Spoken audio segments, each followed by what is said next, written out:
السلام علیکم پیارے بچوں، آج جو کہانی میں آپ کو سنانے جا رہی ہوں، اگر پسند آئے تو لائک شیئر کر کے میرے چینل کو سبسکرائب کیجیے اور بیل آئیکن کو پریس کیجیے۔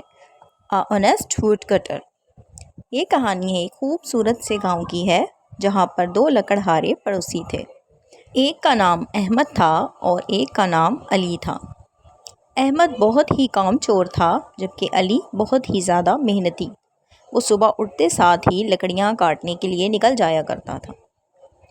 ارے علی، تم کہاں جا رہے ہو؟ میں لکڑیاں کاٹنے کے لیے گاؤں جا رہا ہوں، تم نہیں چلو گے؟ جاؤ جاؤ، میری تھکان بھی نہیں اتری، میں بعد میں آتا ہوں۔ اس طرح سے وہ سارا دن کام چوروں کی طرح گھر میں رہتا جبکہ علی خوب محنت کرتا۔ ایک دن جب وہ جنگل میں گیا تو اسے کہیں بھی ٹھیک سے لکڑی نہیں مل رہی تھی۔ اس نے سوچا مجھے ڈھونڈنا چاہیے، اور ندی کے کنارے ایک درخت پر اسے اچھی لکڑی دکھائی دی۔ وہ اس درخت پر چڑھا اور لکڑیاں کاٹنے لگا۔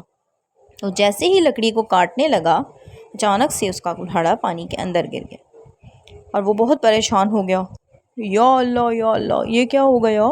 اب میں کیا کروں گا؟ اب میں لکڑیاں کیسے کاٹوں گا؟ یا اللہ میری مدد کر، یا اللہ تعالیٰ میری مدد فرما۔ ایک فرشتہ ایک بزرگ کی صورت میں پانی سے باہر آیا اور اس کی پریشانی کی وجہ پوچھی۔ لکڑہارے نے بتایا تو انہوں نے کہا صبر کرو۔ انہوں نے ایک سونے کا کلہاڑا پانی سے نکالا اور پوچھا کیا یہ تمہارا کلہاڑا ہے؟ لیکن وہ بہت ہی نیک تھا۔ لکڑہارے نے جواب دیا نہیں، یہ میرا نہیں۔ بزرگ نے پھر سے پانی میں ہاتھ ڈالا اور ایک چاندی کا کلہاڑا باہر نکالا۔ کیا یہ تمہارا کلہاڑا ہے؟ لکڑہارے نے جواب دیا نہیں، یہ بھی میرا کلہاڑا نہیں۔ پھر تیسری دفعہ وہ بزرگ پانی کے اندر گئے اور وہاں سے انہوں نے ایک لکڑی کا کلہاڑا باہر نکالا اور پوچھا یہ تمہاری کلاڑی ہے؟ تو لکڑہارے نے کہا جی بالکل، یہی میری کلاڑی ہے، بہت شکریہ، آپ نے میری مدد کی۔ اور وہ بزرگ بہت خوش ہوئے اور انہوں نے کہا یہ تینوں تمہارے لیے ایک تحفے کے طور پر ہیں، جاؤ انہیں لے جاؤ، یہ تمہاری ایمانداری کا گفٹ ہے۔ وہ لکڑہارا بہت ہی زیادہ خوش ہوا اور اپنے گھر کی طرف چل پڑا۔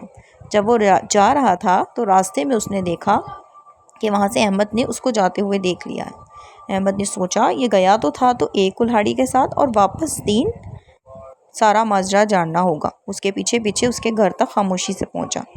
لکڑہارا بہت زیادہ خوش تھا۔ وہ اپنے گھر گیا اور اس نے دروازہ بجایا، جلدی باہر آؤ، یہ دیکھو میرے پاس کیا ہے۔ اپنی بیوی کو بلایا، دکھائیے یہ آپ کیا لے آئے؟ یہ کہاں سے آیا؟ یہ اللہ نے ہماری مدد کی ہے، میری ایمانداری کا تحفہ، اب ہم اسے بیچیں گے اور امیر ہو جائیں گے۔ یہ ساری باتیں اس کام چور لکڑہارے نے سن لی تھی۔ پھر اگلا دن چڑھا اور انہوں نے وہ سب بیچا اور ایک خوبصورت سا گھر خرید لیا۔ دن بدن وہ امیر ہوتے جا رہے تھے، لیکن وہ لکڑہارے نے اپنی محنت سے پیچھے ہٹنے کی نہیں سوچی، بلکہ وہ روزانہ صبح اسی طرح کام کے لیے نکل جاتا تھا جیسے وہ پہلے نکلا کرتا تھا۔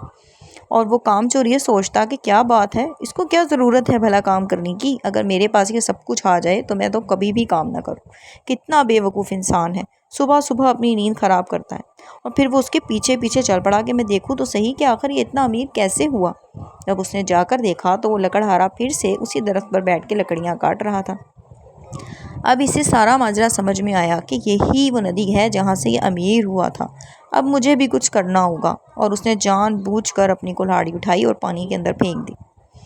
جیسے ہی اس نے اپنے کلہاڑی کو پانی میں پھینکا تو فرشتہ دوبارہ سے نمودار ہوا۔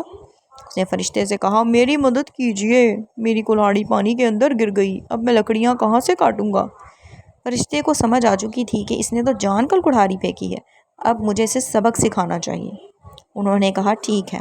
انہوں نے جلدی سے پہلے اسی کی کلہاڑی کو باہر نکالا اور اس سے پوچھا کیا یہ تمہاری کلہاڑی ہے؟ نہیں، یہ میری کلہاڑی نہیں۔ بزرگ نے کہا ٹھیک ہے۔ انہوں نے پھر سے پانی میں غوطہ لگایا اور اس بار انہوں نے ایک چاندی کی کلہاڑی کو باہر نکالا اور اس سے پوچھا کیا یہ تمہاری کلہاڑی ہے؟ اس نے کہا نہیں، یہ بھی میری کلہاڑی نہیں ہے، ان دونوں میں سے ایک بھی میری کلہاڑی نہیں۔ بزرگ سب سمجھ تو رہے تھے پر وہ اس کا امتحان لے رہے تھے۔ تیسری بار سونے کی کلہاڑی دیکھتے ساتھ ہی وہ لکڑہارا بولا جی یہی میری کلہاڑی ہے، دے دیجیے مجھے، یہی میری کلہاڑی ہے۔ وہ بزرگ بہت ہی غصے میں آئے اور انہوں نے کہا گستاخ، تو نے میرا مذاق بنا دیا، تم نے یہ سب کچھ جان بوجھ کر کیا ہے، جا اب تجھے کچھ بھی نہیں ملے گا۔ ایسا کر کے اس نے نہ صرف اپنی کلہاڑی کھوئی بلکہ اس بزرگ کی بد دعا بھی لی۔